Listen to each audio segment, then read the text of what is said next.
again, my name's Diane and I design and make patchwork quilts, and today I've just completed this snow boot.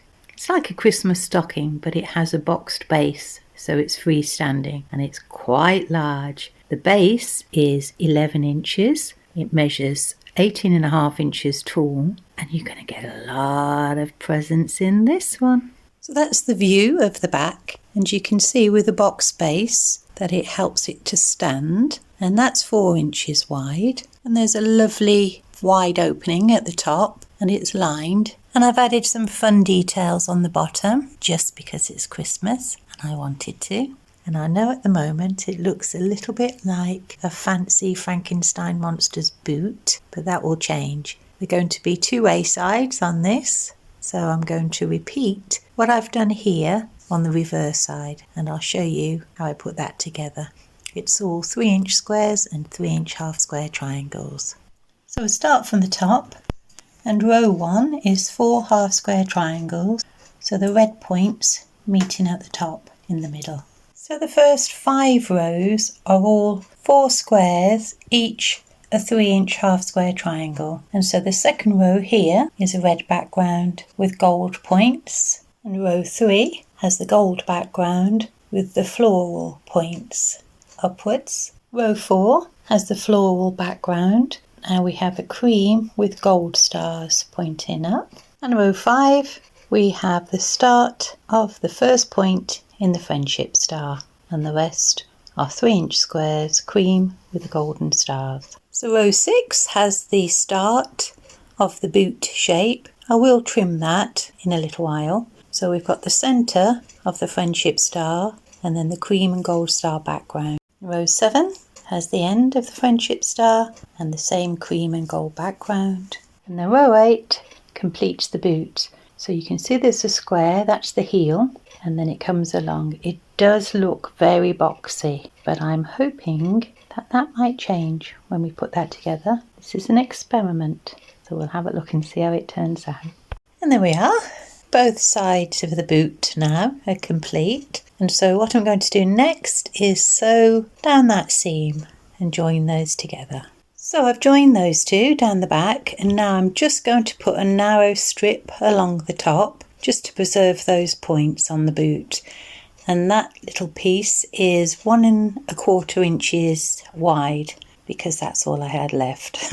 So it's the perfect size, and I'll use that now. So I've sewn that on, and now I'm just going to put a row of stay stitching all the way around the outside just to stop the seams popping. Then I'm going to put batting on the back of this, and I'm going to quilt it in a simple crosshatch. So my intention is to create a sort of stocking shaped tote bag with a boxed base, and so now I've got the top or the outside of the stocking sewn. I just want to cut the lining. So I've got this lovely soft grey brush cotton that will make the lining. So I'm just using the boot as a template. And before I sew the lining, I've just marked the top of the boot in an arc on both sides. So I shall cut those off and then sew the lining together. So they're trimmed now. So I'm just going to sew right on the very edge of that seam. It is a fold line. It will just help with the inside. And then I shall sew along there, back stitch, leave a gap, start again, back stitch, and sew all the way around up to the top. So I've left the gap. I shall cut the corner off, and I've sewn all the way around there.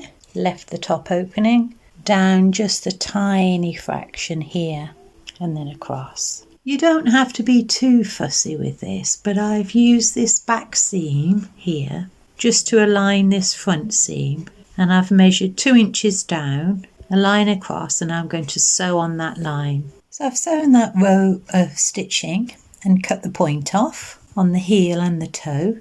Well, I've added batting now to the top part of the boot, and so now I'm just going to sew around the outside all the way and then double stitch at the top, not leaving any gaps this time.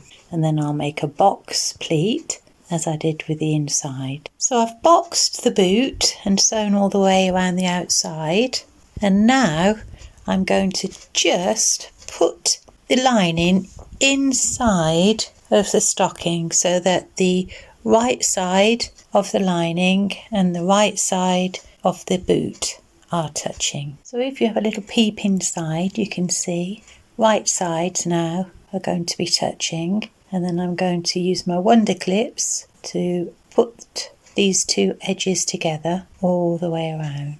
So it's all clipped now, and I'm just going to sew a seam 1/2 inch away from the edge all the way around. I'm not leaving an opening because there's already an opening, if you recall, in the lining in the bottom of the boot. So now I'm just going to put my hand inside and pull the boot out. It's a very strange looking thing, and I'm just going to put my hand inside and turn it inside out. Oh, it's looking even stranger now I've turned it the right way.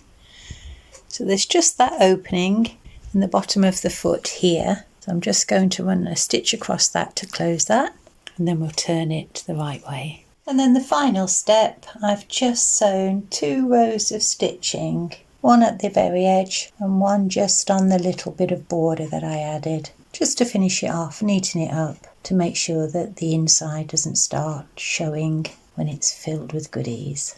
So that's it, all finished, and I think it's lovely. So it was very simple to make, and if you want the details, I'll post them on my community page.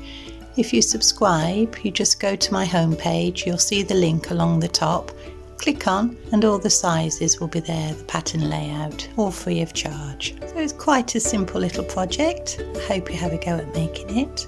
So thanks very much for watching. Take good care of yourselves. Bye.